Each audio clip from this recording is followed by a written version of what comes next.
In the autumn of 1858, along the humid waterfront of Charleston, South Carolina, a scandal erupted that would haunt the city's aristocracy for generations. A scandal so disturbing that it was spoken of only in whispers behind closed parlor doors, never committed to official record, never acknowledged in the grand stories written by the planter class. A wealthy woman of impeccable breeding, Mrs. Constance Adelaide Beaumont, did the unthinkable.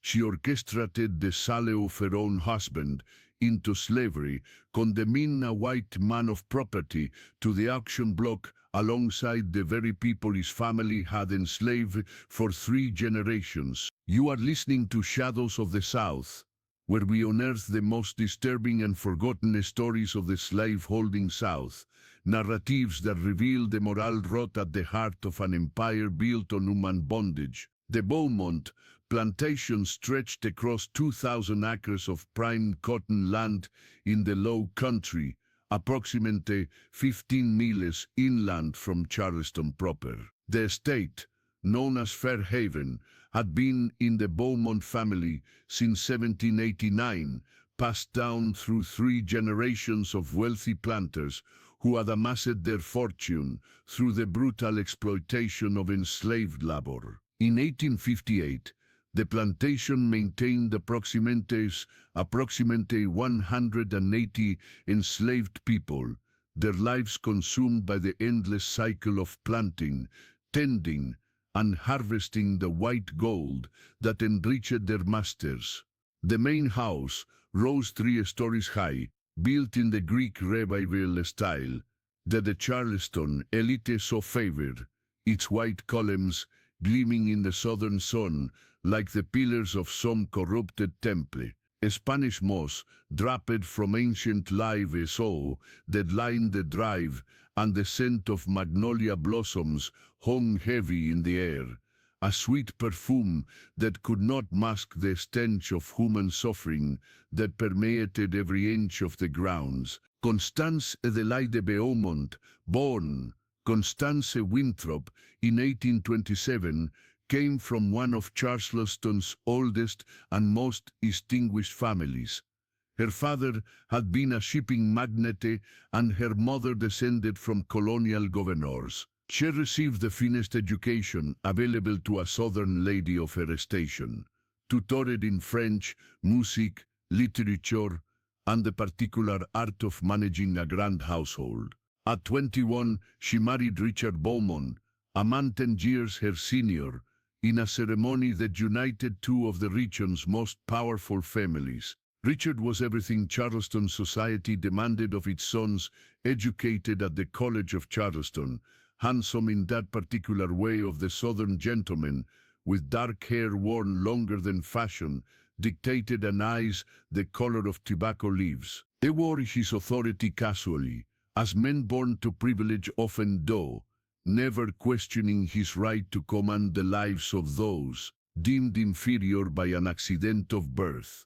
But beneath Richard's polished exterior lurked weaknesses that would prove catastrophic. He was a man of excessive appetites for drink, for gambling, for the particular degradations that absolute power over other human beings makes possible. By 1855, 3 years before the events that would destroy them both, Richard's behavior had become increasingly erratic. He would disappear for days at a time, traveling to Charleston or Savannah on what they claimed was business, returning drunk and belligerent, smelling of cheap perfume and cheaper whiskey. The enslaved people at Fair Haven learned to recognize the signs of his dark moods, the way his jaw would tighten before a reach for the whip, the particular gleam in his eyes that preceded cruelty. Constance, for her part, maintained the facade they expected of a plantation mistress with iron discipline. She managed the household accounts, supervised the domestic slaves, attended church every Sunday at St. Michael's Episcopal, and hosted the elaborate dinner parties that were the lifeblood of Charleston's social hierarchy.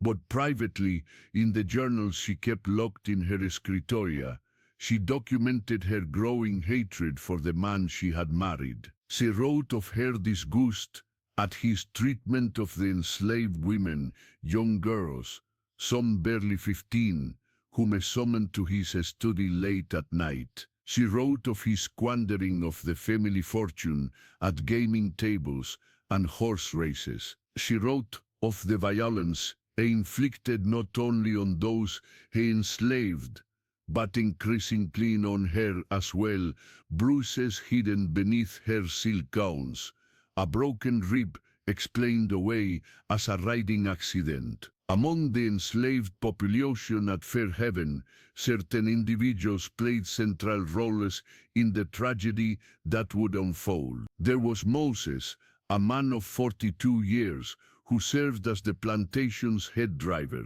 a position that required him to enforce his master's will upon his own people, a moral compromise that weighed upon his soul like chains far heavier than those he wore. Moses was tall and powerfully built, his back scarred from whippings received in his youth, his eyes reflecting a deep intelligence that he had learned to hide behind a mask of deference. His wife, Dinah, worked in the main house as Constance's personal maid, a woman of 38 who had learned to navigate the treacherous currents of white society with careful silence and watchful eyes. She saw everything, the bruises on her mistress's arms, the tears quickly wiped away, the letters hidden and burned. There was also Samuel, a young man of 19 who worked in the stables, light-skinned with green eyes that testified to the rape of his mother by some previous master. Samuel could read, taught secretly, by his mother, who had once served in a household less strict about such prohibitions. There was Nell, a woman of 55, who had nursed 3 generations of Beaumonts, her body worn down by decades of labor, her hands gnarled from years of cooking and washing. And there was Elisa, barely 16, beautiful, in that way that meant only suffering in the world she inhabited, already marked by Richard's attention in ways that would haunt her for the remainder of her short life. The trigger for what would unfold came in the spring of 1858, on a night when the air hung thick with the promise of rain and the scent of jasmine drifted through open windows. Richard had returned from Charleston 3 days earlier, his gambling losses so severe that he had been forced to sign promissory notes that put Fairhaven itself at risk. In his drunken rage, he had beaten Moses for an imagined slight, then turned his fury on Constance when she dared to question his actions. The beating was savage enough that Dinah, hearing her mistress's cries from the hallway, had briefly considered intervention before the survival instincts, owned by a lifetime of bondage, stopped her hand. Lying in her bed that night, her ribs screaming with pain, Constance made a decision that would send shockwaves through Charleston society. She would not divorce him. Such a thing was nearly impossible for a woman of her class, and would leave her destitute and socially ruined.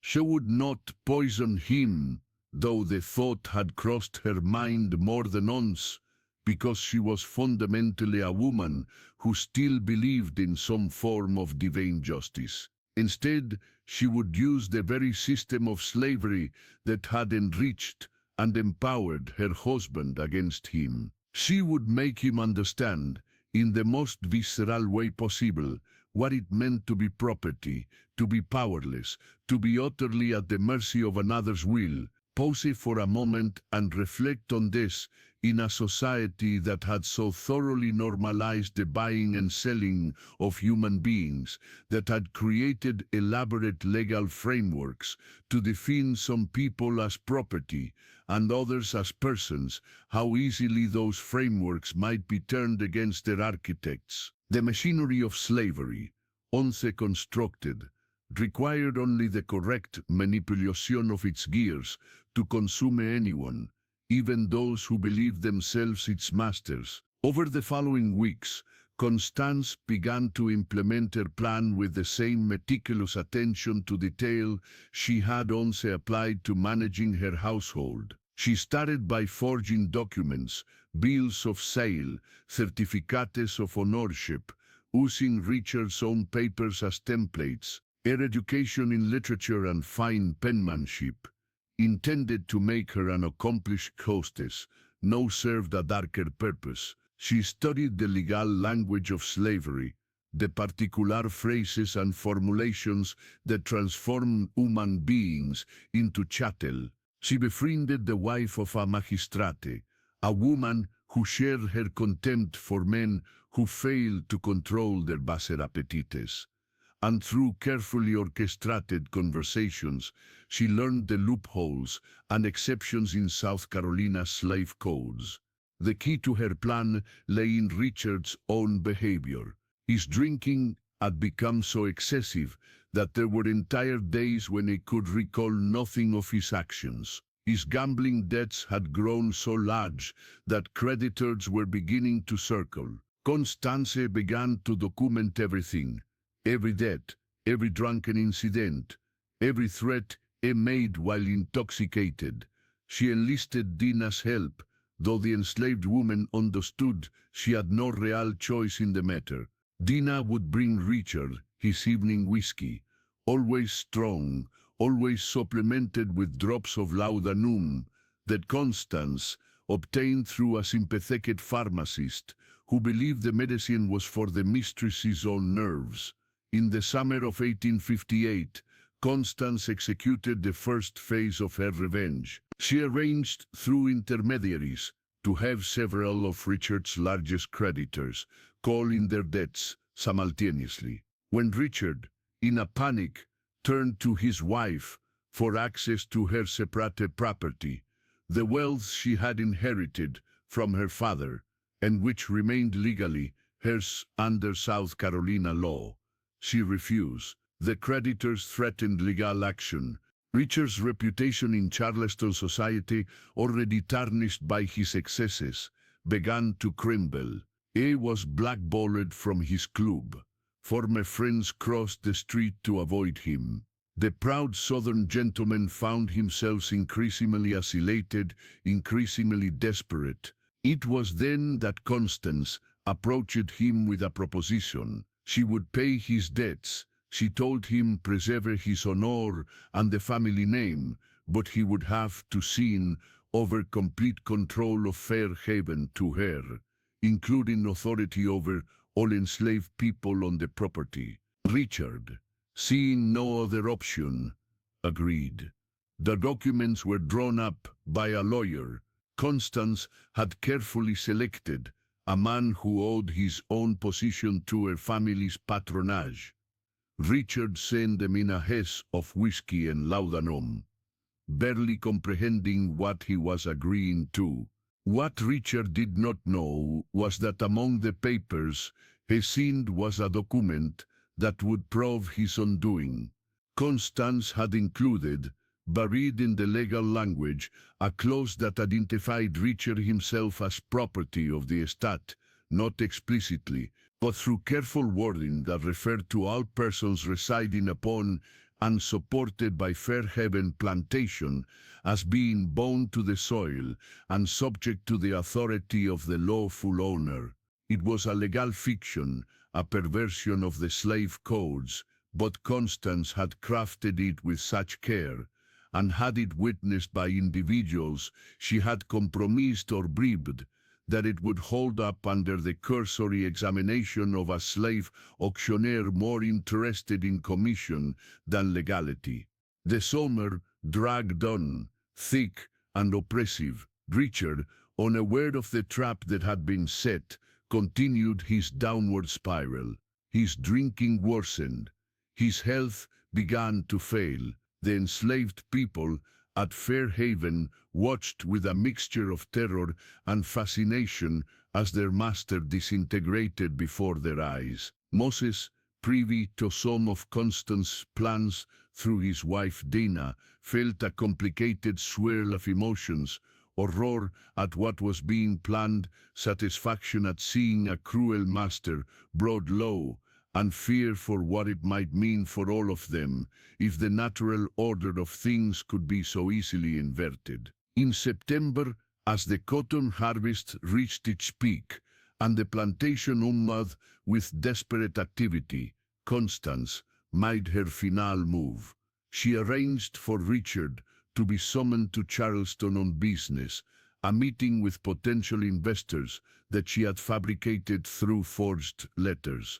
Richard, still hoping to salvage something of his former life, made the journey accompanied only by Samuel, the young stable hand.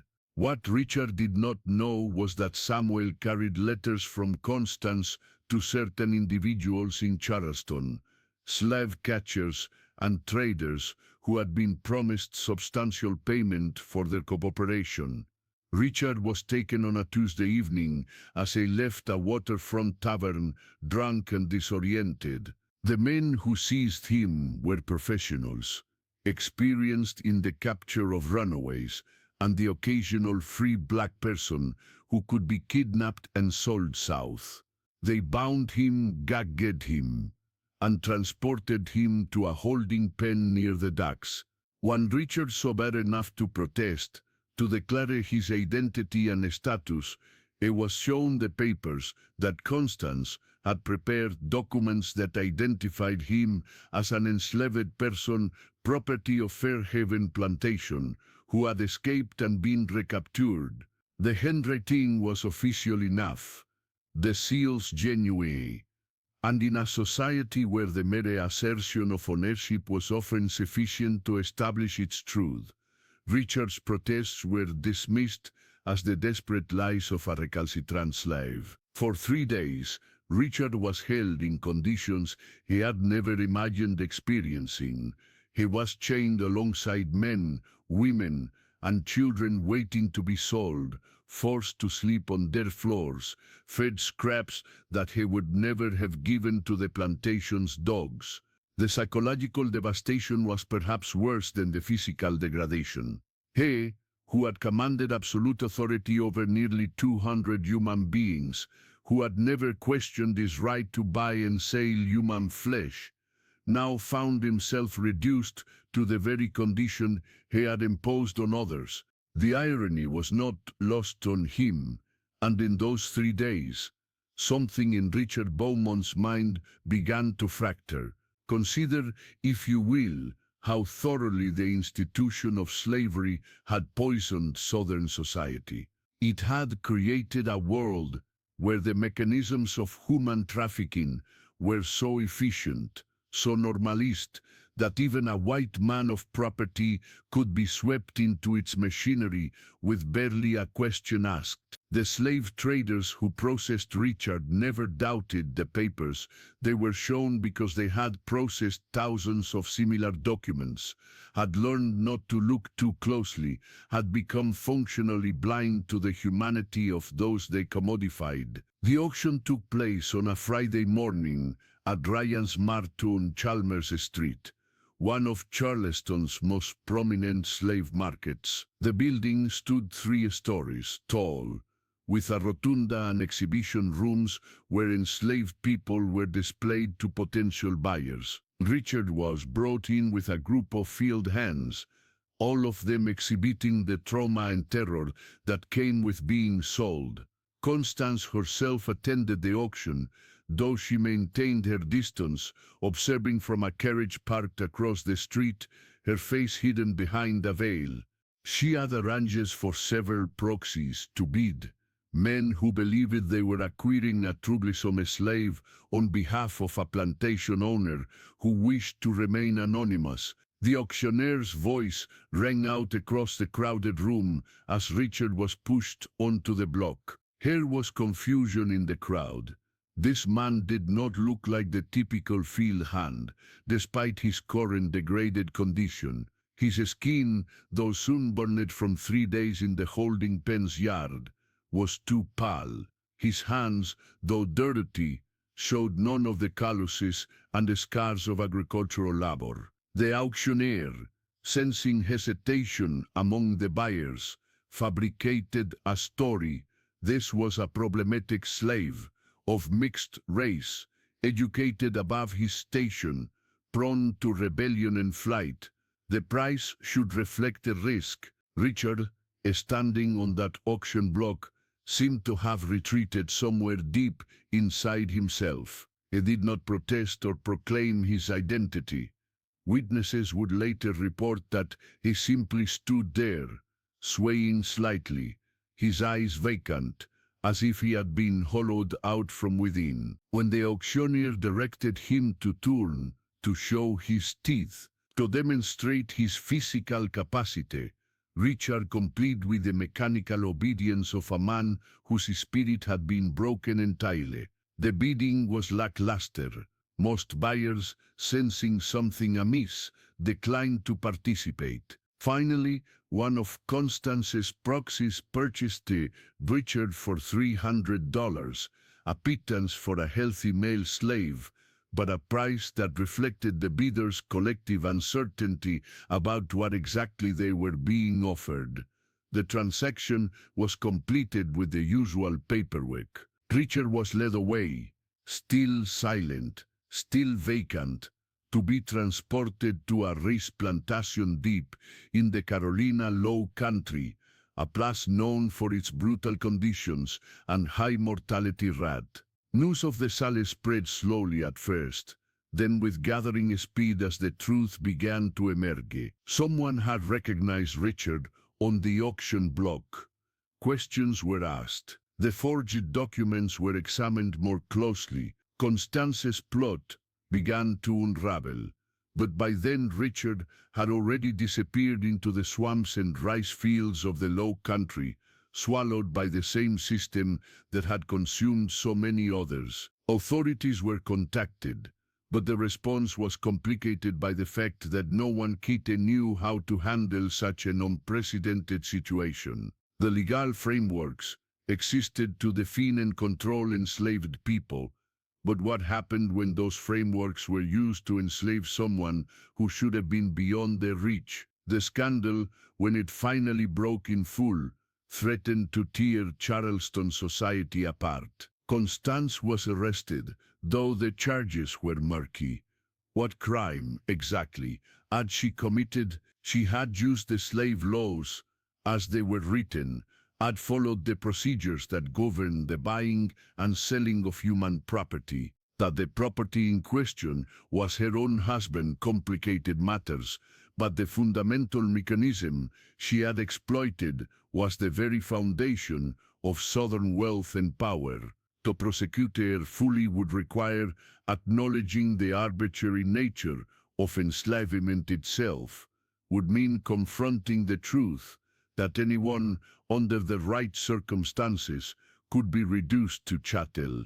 If you found yourself disturbed and fascinated by this narrative, consider subscribing to Shadows of the South, where we continue to examine the dark legacies of America's original sin, ensuring these stories are not forgotten or sanitized by those who would prefer to remember a gentler past that never existed. The trail, when it finally occurred in the winter of 1859, was a spectacle that drew observers from across the South. Constance, defended by lawyers her family hired, argued that she had acted within the bounds of the law, that if the law was broad enough to enslave millions based on race, then it was broad enough to enslave one man based on his signature on a contract he had been too drunk to understand. Other lawyers argued that Richard had signed away his personhood, had agreed to terms that made him property of the estate. It was a perverse argument, one that exposed the fundamental absurdity and evil of the entire system, but it had a terrible internal logic that the court found difficult to refute. Meanwhile, attempts to locate and recover Richard proved frustrating. The rice plantation where he had been sent was owned by a consortium of investors, none of whom maintained permanent residence there. The overseers, when questioned, claimed no knowledge of any white man among their enslaved labor force. Records were conveniently lost or destroyed. Some whisper that Richard had died from disease, from overwork, from simply giving up the will to live. Others claimed he had escaped, had made his way to the north or to the Caribbean. A few, more fanciful souls, suggested he had embraced his enslavement, had found in the ultimate powerlessness a kind of liberation from the burden of being a master. The truth, discovered only years later through the testimony of Samuel, the young stable hand, who had accompanied Richard to Charleston, and who eventually escaped to freedom during the Civil War, was more tragic still. Richard had indeed been sent to the rice fields, where he lasted approximately 6 months before succumbing to malaria and the brutal conditions. But in those 6 months, according to Samuel, who had maintained contact with enslaved people on that plantation, Richard had undergone a complete psychological collapse. He had forgotten his former life, his former identity. When other enslaved people asked him about his past, he could not remember. The white man who had once commanded Fairhaven Plantation died as he had lived, surrounded by suffering, but experiencing it now from the other side of the whip, his last coherent words reportedly being an apology to no one in particular for everything and nothing. Constance was ultimately convicted of fraud and conspiracy, though the charges carefully avoided any acknowledgement that she had actually enslaved her husband. She was sentenced to 5 years in prison, but served only 18 months before her family's influence secured her release. She never returned to Fairhaven. The plantation was sold to pay the legal debts and Richard's creditors. The enslaved people were dispersed, sold in lots to various buyers across the South. Moses and Dinah were separated, never to see each other again. Young Elisa was sold to a brothel in New Orleans, where she died of disease before her 20th birthday. Samuel, as mentioned, eventually escaped during the chaos of the Civil War, making his way to Philadelphia, where he lived into his 70s, telling his story to anyone who would listen, though few believed such a thing could have happened. Constance herself settled in Savannah under an assumed name, living quietly on what remained of her inheritance. She never remarried. She never returned to Charleston. In 1872, 14 years after the events at the Charleston market, she died by her own hand, leaving behind a letter that confessed everything, that acknowledged the monstrosity of what she had done, not only to Richard but to all the enslaved people whose lives had been disrupted and destroyed by her revenge.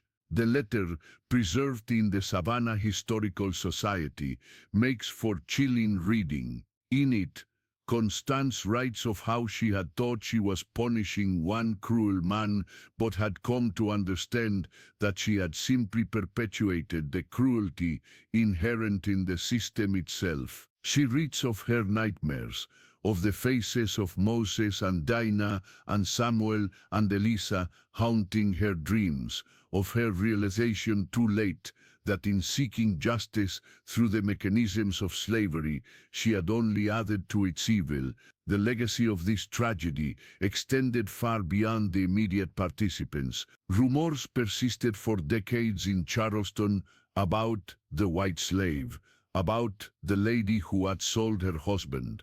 The story became a kind of ghost story, told in whispers, used to frighten children and moralize about the dangers of excessive drinking and gambling. But the deeper truth, The truth about how slavery had so corrupted Southern society that it could consume even its supposed beneficiaries, that truth remained largely unexamined. It was easier to treat the story as an aberration, a bizarre exception, rather than as evidence of slavery's fundamental evil. The Fairhaven plantation itself fell into disrepair during the Civil War. Union troops occupied it briefly in 1865, using the main house as a headquarters before burning it upon their departure. The land was eventually subdivided and sold to freed people during Reconstruction, though most lost their parcels when federal protection was withdrawn and white supremacy was violently reimposed in the 1870s. Today, nothing remains of the main house except foundation stones overgrown with weeds and kudzu. The slave quarters, built more sturdily than the master's mansion, survive in fragmentary form, seal and testimony to the people who lived and died there. The descendants of those enslaved at Fairhaven, those who can trace their lineage, speak of that place with a mixture of horror and pride. Horror at what their ancestors endured, pride that they survived at all. Some of them know the story of Richard Beaumont, of the white master who became a slave, and they speak of it not with satisfaction, but with sadness. There is no joy in seeing anyone reduced to bondage, even those who had inflicted bondage on others. The cruelty of slavery, they understand, degraded everyone it touched. They enslaved most obviously and most terribly, but also the enslavers, who became monsters in the process of treating other human beings as property. In the years since these events, historians have debated the truth of this story. Some dismiss it as apocryphal, too bizarre to be believed. Others, examining the fragmentary records that survive, find enough corroborating evidence to suggest that something very much like this did indeed occur. Charleston's auction records for September 1858 show a sale that matches the description, though the names have been altered or obscured. Court documents from Constance trial survive, though they have been heavily redacted. Samuel's testimony, recorded by abolitionists in Philadelphia during the 1870s, provides the most detailed account, though skeptics note that he was telling his story decades after the fact, and memory is a notoriously unreliable witness. But perhaps the literal truth of every detail matters less than the larger truth the story reveals. Whether Constance Beaumont actually succeeded in selling her husband into slavery, or whether this is a legend that grew from some smaller seed of truth, what matters is that such a thing was conceivable. The machinery of American slavery was so extensive, so normalized, so thoroughly integrated into Southern society, that the idea of a white person being caught in its gears was not beyond imagination. The fact that this story was told, believed, and passed down suggests that on some level, white Southerners understood the arbitrary and violent nature of the system they had created. Reflect on this: slavery was not simply an economic system or a labor arrangement. It was a comprehensive corruption of human society, one that poisoned every relationship, every institution, every aspect of life it touched. It created a world where spouses could betray each other in the most fundamental ways, where the boundary between person and property could be manipulated by those with sufficient cruelty and desperation. It created a world where love was impossible because power was absolute, where families could be destroyed on a whim, where human beings could be reduced to commodities and sold like cattle at a market where the same families did their grocery shopping. The Civil War, which began less than 3 years after the events in Charleston, would ultimately destroy the legal framework of slavery, though not the racism and white supremacy that had justified it. The plantations would fall, the great houses would burn, the system of bondage would collapse under the weight of its own contradictions and the armed resistance of those it had oppressed. But the psychological and social damage would persist for generations, would shape American society in ways that remain visible today. The story of Fairhaven, Plantation, and the Beaumonts is in many ways the story of the South itself, a tale of cruelty met with cruelty, of evil eating its own, of a society that built its wealth on human suffering and was ultimately consumed by the same violence it had normalized. These stories reveal the price we pay when we treat human beings as less than human, when we construct elaborate legal and social frameworks to justify the unjustifiable,